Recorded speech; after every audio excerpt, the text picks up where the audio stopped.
1 week season. 1 week season, fam, La Familia. Welcome. It is FanDuel DFS Labs week 11. My name is Mike Johnson, M Johnson 86. You can see here I'm coming to you from Augusta National once again. I subbed with my good buddy Hilo last week on Searching for Ceiling on Friday. Usually he and Rich Rebar from Sharp Football Analysis have that show.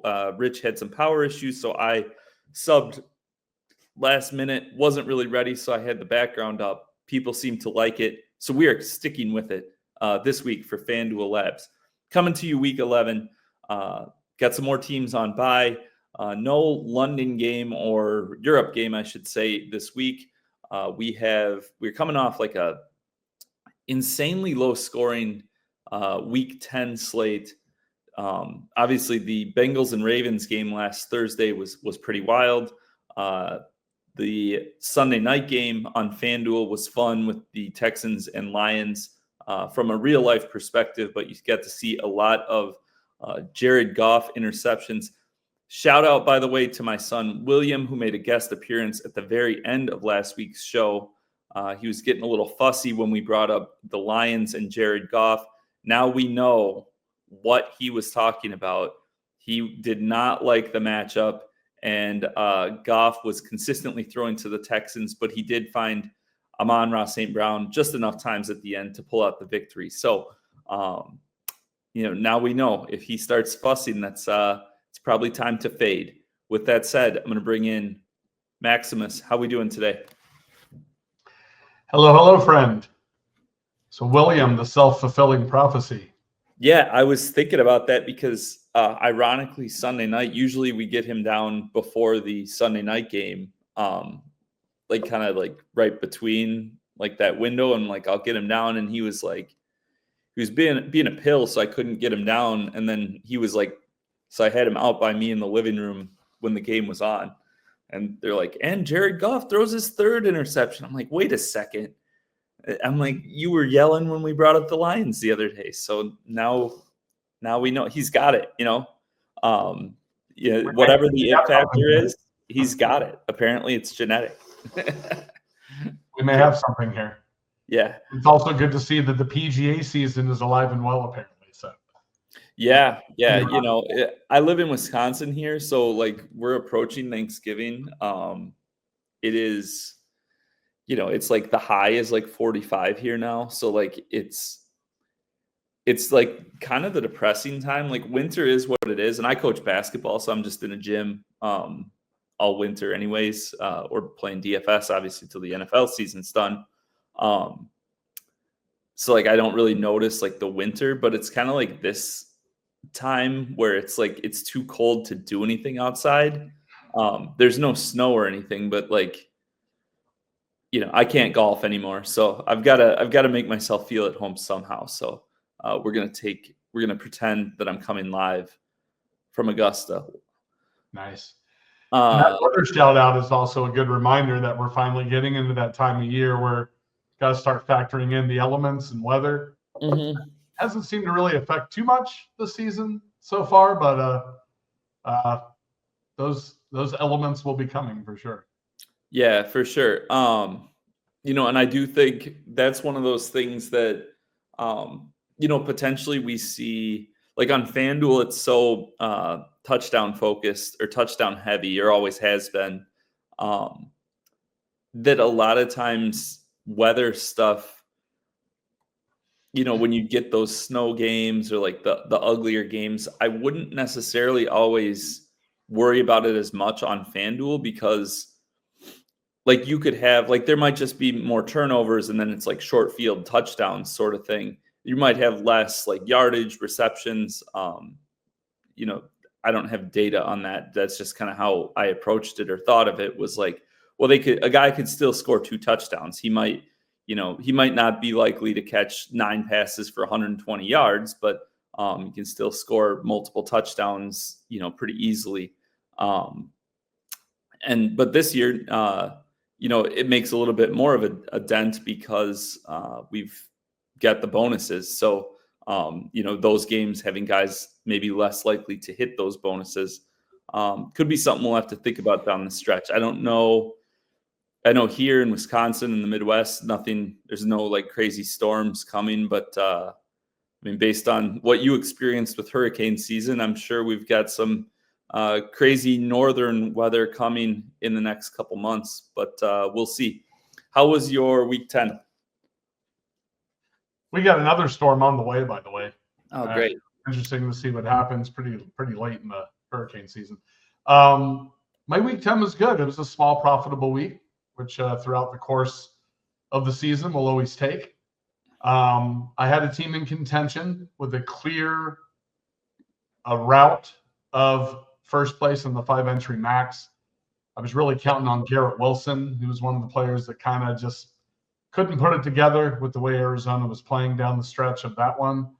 I had Dalton Shaw. I had a 2 tight end was my best team actually, and I actually late swapped to that to have somebody in the Sunday night game to potentially, if they had a favorable outcome, bump me up a little bit more based on where I was heading into the 4:00 games. That was Dalton Schultz in the case of that team. But yeah, no, I mean, the 5-entry max has just been an amazingly stellar record for me this season with top 5% and 1% placements, and not so hot on the large field for me this season. It's been more of a small field, which seems to favor my style over the last year or two. But yeah, we'll look to build on it for week 11. Looks like it's a little bit of a bigger slate this week. And for once, our DraftKings brothers and sisters should be jealous that they don't get the Sunday night games, because it should be a good one for us to think about here on FanDuel. Yeah, maybe. I feel like you might be foreshadowing us there. Want to quickly show, so we do at 1 week season, we are doing season-long fantasy. We have a newsletter, a daily newsletter that goes out. This week from Wednesday through Saturday, I'm doing mid-season recaps for each of the AFC divisions. Today, our first one came out. I'll just quickly pull it up on the screen. So it was the AFC West mid-season recap. Ignore my personal inbox there that's full with all my spam mail. But anyways, yeah, you've got game by game, you've got a kind of a breakdown of general notes, offensive outlook, looking ahead, kind of how things look down the stretch, and then a look at the fantasy playoffs. So definitely something, you guys can go to our site, oneweekseason.com.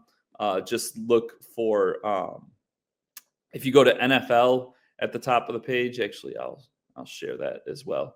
If you go to NFL at the top of the page, and there will be a drop-down box, you click Daily Dose. So there are, that will take you to basically a scroll of our weekly stuff. But then you can also, right here, there is a link, and you can subscribe yourself. So you can get those daily updates and whatnot. So check that out. And then quickly want to go review. It was actually I was okay on FanDuel. Nothing special. It's one of those weeks. The cash line was as low as I've ever seen. It was like 101 points. And like winning scores were like 160-ish. So I had a lineup that was at 110 with Jamison Williams and Dalton Schultz left in the late game. Both were, I think they were like 4% and 7% owned in one of the large field contests. So I had an outside chance. Like if J-Mo had one of his big games and Schultz caught a couple touchdowns, maybe it could have got, up in the top 20 or something, but no real sweats there. Did have a good sweat on DraftKings, however, in the Flea Flicker, which is their $5 contest,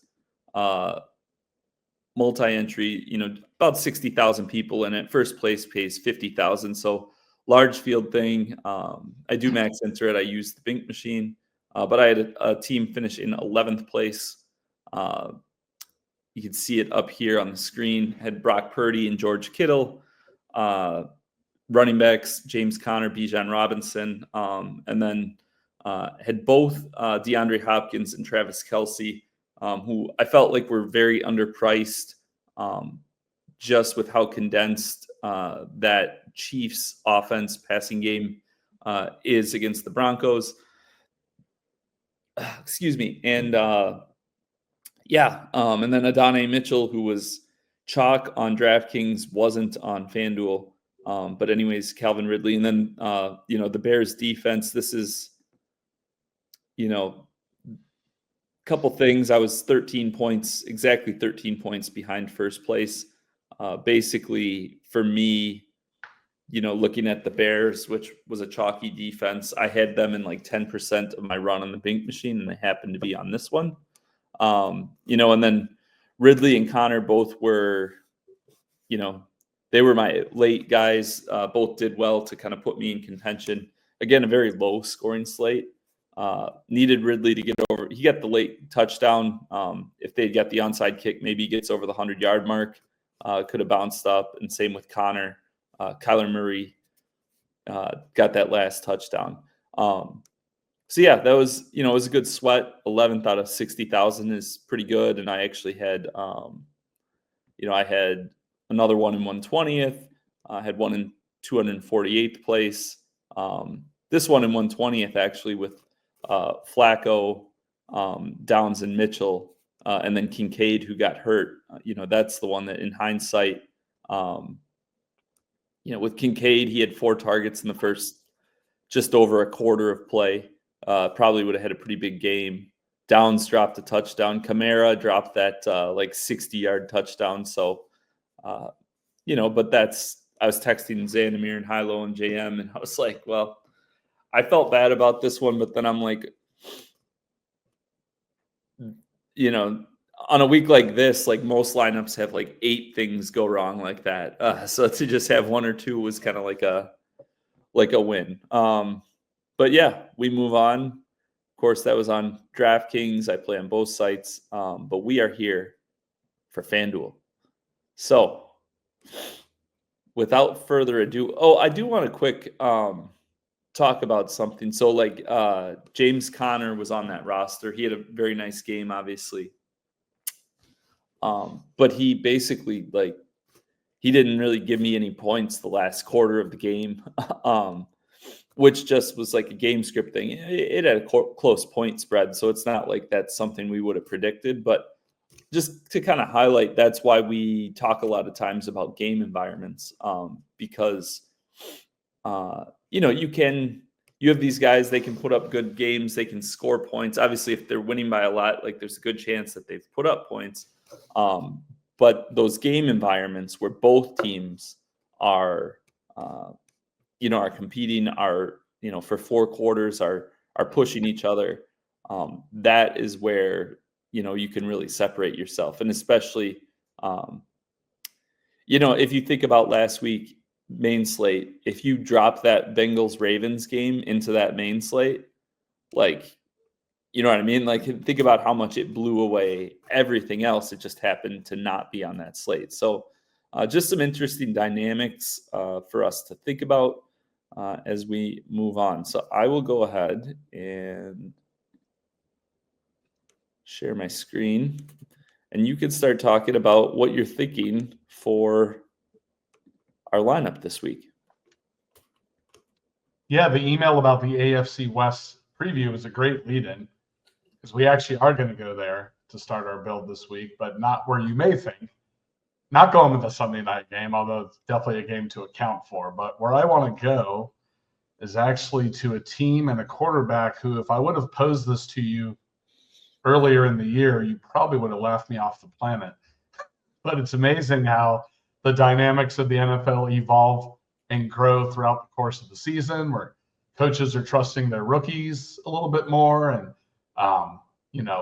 offenses are starting to take more shape. So where I actually want to go, because I really do believe this is another week where some of the robust role running backs that are getting harder and harder to price in with the pricing being so tight on the Christian, especially on FanDuel, like Christian McCaffrey's 9,800 this week. But where I want to start is actually a quarterback that does play pretty favorably depending on the matchup here. And I think this is a good favorable matchup for the quarterback spot. We're going to go with Bo Nix for the Denver Broncos this week. Bo Nix has rushing juice. He calls his own number at the goal line, which probably isn't the healthiest thing to do for a quarterback, but it's good to see that if you're rostering him from time to time. He's got a clear stacking partner that we're going to add to this in Courtland Sutton. Courtland Sutton, after that one kind of confusing week where he didn't see a target, has proceeded to see 10 targets a game over the last 3 games. So clearly the message was sent that they need to be targeting Courtland as the wide receiver 1 there. And then for the bring back on this, I do think there needs to be a bring back with Atlanta. This guy always has elite upside every week. We talk about him quite a bit throughout the season. And somehow his price continues to go down. And that's what we need to look at as pricing is getting tighter. You know, who are players that have elite upside? And in this case, I think his price actually dropped from last week. And that would be Kyle Pitts for the Falcons at the tight end spot. So we have Bo Nix, Courtland Sutton with the Kyle Pitts bring back, which leaves a healthy amount of salary based on where we go with the defense. And again, I mean, this is probably a good, somewhat a little under the radar with some of the, like the Steelers, Ravens, and on FanDuel, the Sunday night game to account for a few other spots. But, you know, Atlanta has been in a couple of the more explosive games this season periodically.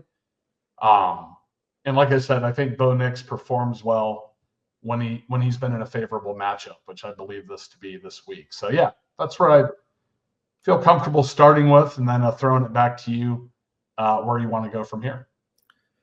Yeah. So one thing that you didn't even bring up is that I feel like a mistake people make a lot of times is they just look to be they're too focused on just like contrarian or leverage or I'm going to be different or whatever. So like they'll play plays for that purpose rather than just organically getting there. And what I'm getting at is so the Broncos this last week, they're in their backfield, rookie Audric Estime. You know, he led them. He had 14 rushes, by far his highest of the season. Basically, you know, Jaleel McLaughlin barely played. Javonte Williams kind of was like the change of pace back and played more on like passing downs. Estime was like their lead runner, I'll say, in a tough matchup against the Chiefs. Did fine. Didn't fumble or anything. Sean Payton said that you know, they want to, he was encouraged with his performance, and he'll continue to get more reps. And that was a game that was against the Chiefs. Obviously, you know, blocked field goal at the end, or they would have won the game. It was a big game for them, and they showed a lot of trust in him. So people are going to like he's only 4,500 on DraftKings. He's going to be like mega chalk on FanDuel.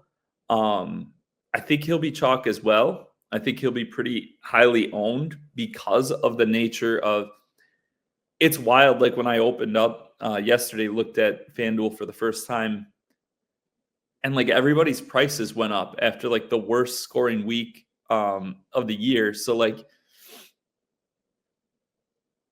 what that creates is it creates like a lot of demand, you know, everything's supply and demand. So there's a lot of demand for value plays, for cheaper options.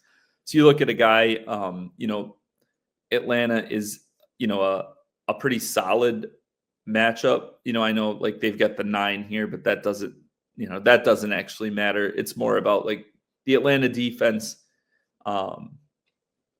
It's rather generous, I guess I'll say. Like it's more of a bend, don't break. They'll let teams get production. So anyways, where I'm going with this is Estime. I expect him to be very popular.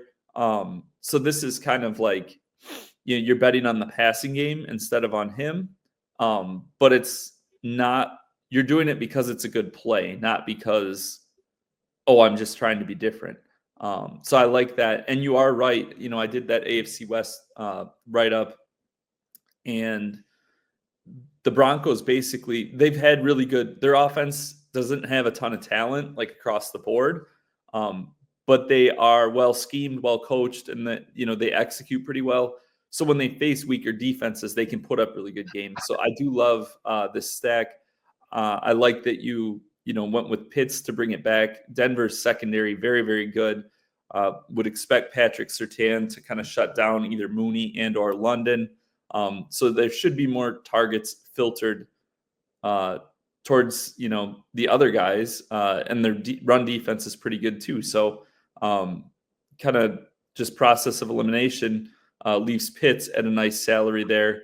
He obviously has a low floor, but in tournaments, we've seen that ceiling, and I love how you put that together. So I like where we're starting here. At the running back position, excuse me. First guy I want to go to, Josh Jacobs, facing the Bears. The Bears, a pretty good pass defense. Their run defense has been a much easier path for opponents, and I do think the Packers are going to move the ball decently. And Jacobs, coming off the bye week, should be rested, should be fresh. He had 13 runs for 95 yards against the Lions before game script kind of made them turn to the pass. Had a big game against the Jaguars, 25 for 127 and 2 tags in what would that have been, week 8 against the Jaguars. So yeah, I like him. And then I also like Chase Brown for the Chargers. For the Bengals against the Chargers. Still below 7K. Looking at his usage last week, he had the last 2 weeks, he played 2 games in 5 days. They were not shy about it. 24 opportunities against the Ravens, 32 against the Raiders. Zach Moss is done for the year. I love those 2 spots. Gives us a decent amount of salary to fill out the rest of our lineup. Yeah, I think Chase Brown is going to be a priority just value-wise on FanDuel this week at his price. He is the running offense. I know they brought on Khalil Herbert, who I think in his first carry he fumbled the ball last week. So I don't think there's any danger to Chase Brown seeing the majority of the work there, and you get easy exposure to that Sunday night game at value, which may be hard to come by based on how the rest of the week shapes up. 2 other things with the Broncos Falcons. They're both coming off tough losses. They're both in the playoff hunt. And then also in the case of Bo Nix, he's rushed for at least 25 yards in 6 games this year. So he actually has rushing upside as well, in addition to him starting to lock in with Courtland Sutton there. But yeah, no, I like where we're going here with the running backs. Chase Brown he's going to be chalk, but he's going to be good chalk. I feel that may be necessary to finish a balanced build here. Yeah, and that's the thing too, is I feel like people worry too much about ownership. Like you look at last week and like whether Bijan Robinson was 80% owned or he was 10% owned, like you needed to have him. Like you know what I mean? Like at the end of the day, like he separated, like he had such a huge game. We haven't really been seeing as those slates really, at least not often this year, where there's like so many different options.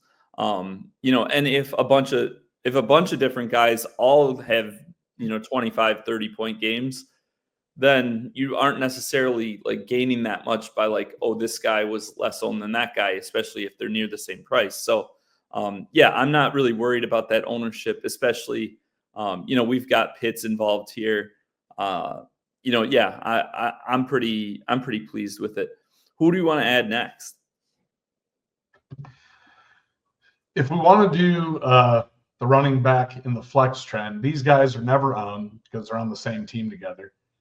And I think at home in a game that they're going to control, David Montgomery, maybe even more so than Gibbs this week, would be an option for me to go to. I think he has an absolute pathway to having, for him, a ceiling outcome in a game that I think that Detroit's just going to control throughout, and I don't think Goff's going to have to pass it too much. So off the top of my head, he would be. He is a 1 o'clock guy, I think, but he would be an option that I definitely want to have some exposure to if doing multiple entries. It doesn't necessarily have to be on this build, but he's somebody on the face of it I could see. And then realistically, we still have, I think, let me see what the salary is left over if we did that.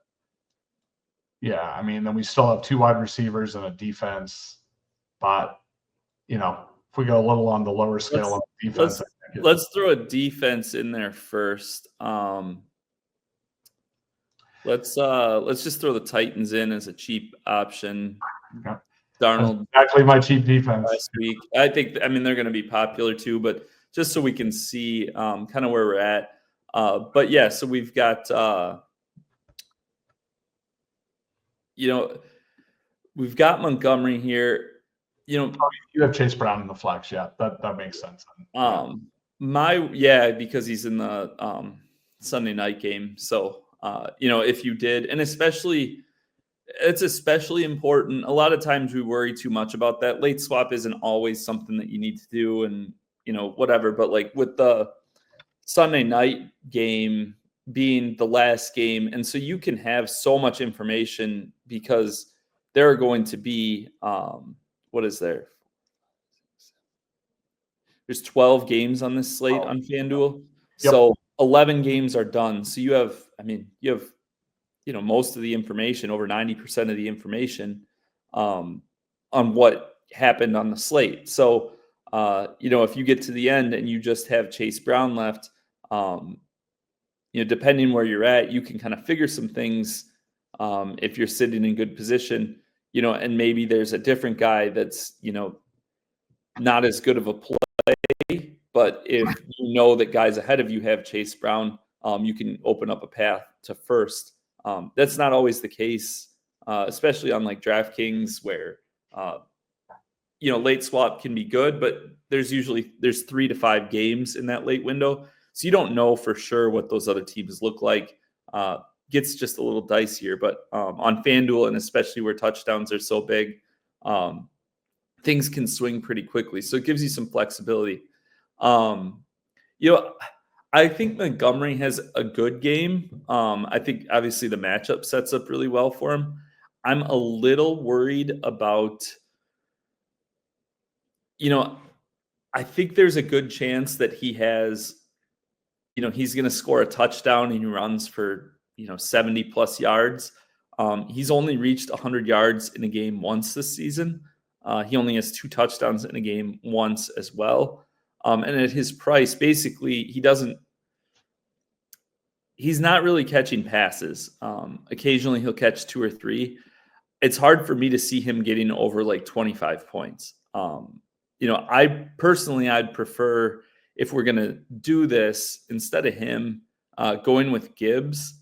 And basically, this sets up for the other play. We don't always need to correlate, but how do one of the Detroit running backs get there? And I think it's the Jaguars making some big plays and kind of keeping this game competitive. At least I think about like when the Lions hosted the Titans a few weeks ago, and the Titans scored 14 points in the first half. And so it that kept the Lions like very aggressive. They ended up scoring like 50 points. So I think if we're going to play a Lions running back, either one, let's get Brian Thomas Jr. in there, who is at only 6,600. Obviously struggled last week in the rain. He's had some down games, but like he is the type of explosive player against the man coverage the Lions play. He could make a big play early that kind of pushes things. And then he could get volume late as they try to keep pace. So what are your thoughts on that? Yeah, I like that. Either line running back, they're never owned. If we go the ownership route, especially in large field, but small field, it doesn't matter. But yeah, now Gibbs is the more explosive back for sure. He's got the pass catching upside. If Jacksonville is able to figure out a way to push things a little bit, he makes sense with Brian Thomas there. And what I also like, what it turned out to be with the salary left over, that puts us in the range for another game that we definitely need exposure to between the Ravens and the Steelers, I think. And we have two different options there. Pickens, who's been great over the last few weeks and seems to have developed a chemistry with Russell Wilson, or Zay Flowers, who is always explosive in a game that should be another game to target maybe on other teams. And then this way you're getting a piece of it to round out this team if we wanted to stay in this sector of pricing to finish it out. Yeah, I like that. And that's the thing, I'll go with Pickens on this one. He's pretty clearly like he's the guy there. You look at, he only had 7 targets last week, 5 the week before that. But he has been, since Russell Wilson stepped in, his last 3 games, he has had, 22 points. He had 111 yards and a touchdown, 74 yards, 91 and a touchdown. The Ravens secondary has been struggling all season, and Pickens is kind of going to be that guy. And when you think about, they haven't really been pushed. Their defense is very good, but it'll be interesting. I'm interested to see how that game plays out because historically, Ravens Steelers, you think about these smash mouth type low scoring games. But the Ravens keep being involved in these explosive high scoring affairs. And I think Russell Wilson's deep ball and, kind of what he's opened up for Pickens, who's really is one of the more talented receivers in the league from a physical standpoint. So what he's opened up for him against this secondary that Jamar Chase had 50 points last week against them. And then Lamar Jackson, obviously the Steelers defense, they thrive on getting a lot of sacks and creating some chaos, but Jackson can avoid that and push the game, on that end. And the Baltimore side, they can score 35 points and it can be pretty spread out, where nobody really besides Lamar goes over 20. So, I like how this lineup kind of came together. I think this is pretty good. Yeah, I think it's a good start. And also, Baltimore really tough to run on as far as Najee goes on the other side of the ball. Even though historically we've come to know these two teams to be smash mouth, it seems like it may flow through the passing games and create a very interesting real life football scenario and obviously hopefully goodness for fantasy. Yeah. Also, as you brought up the running back situation, I want a quick shout out Jaylen Warren, who in that game, Warren led the Steelers in rush attempts for the first time this year, caught 2 passes. He did lose a fumble, but entering the season, we viewed him and Najee pretty similarly. And he battled injuries and whatnot, but then coming out of the bye, he was used at the highest rate we've seen this year. He looked pretty good, looked spry again. So, at just 5,500, again, price right next to Esteme, who we expect to be popular. We talked about that earlier. The high end of pricing, all these guys, there's so many guys that are, 8,500 and above, and they're in good spots. But, as part of a game environment bet, potentially, I think just want to shout out Warren. Obviously, we don't have him on this specific roster, but just something for the viewers to keep in mind. Yeah, when we were drafting in best ball, usually Warren and Najee were pretty close in the rounds that they were being taken. So yeah, they were definitely viewed as a 1A, 1B until Warren had the soft tissue injury that it looks like he's finally kind of over that. And they're probably going to have to lean on him for the pass game work potentially in this one to keep up with the Ravens. Yeah. No. Good stuff. All right. Well, that is going to do it for us. Again, if you are not already familiar, check us out. use code OWS40 for 40% off our Inner Circle membership. Again, you can subscribe to our free daily fantasy football newsletter called the Daily Dose. Check that out at the site. You can just subscribe right there. It'll get sent to your inbox daily. And of course, you can even get just an OWS free membership. You just sign up with the email address. Don't have to use a credit card or anything. With that, you can read our NFL Edge game breakdowns every week. So hopefully we'll have you guys check us out. So really excited about this week 11. Hopefully we get to see, a little more scoring this week. I had a sweat, but it still was kind of such a blah day because it felt like, I'm playing a bunch of lineups. So that means obviously there's a decent number of players that I'm playing, and it felt like everybody was just running in quicksand.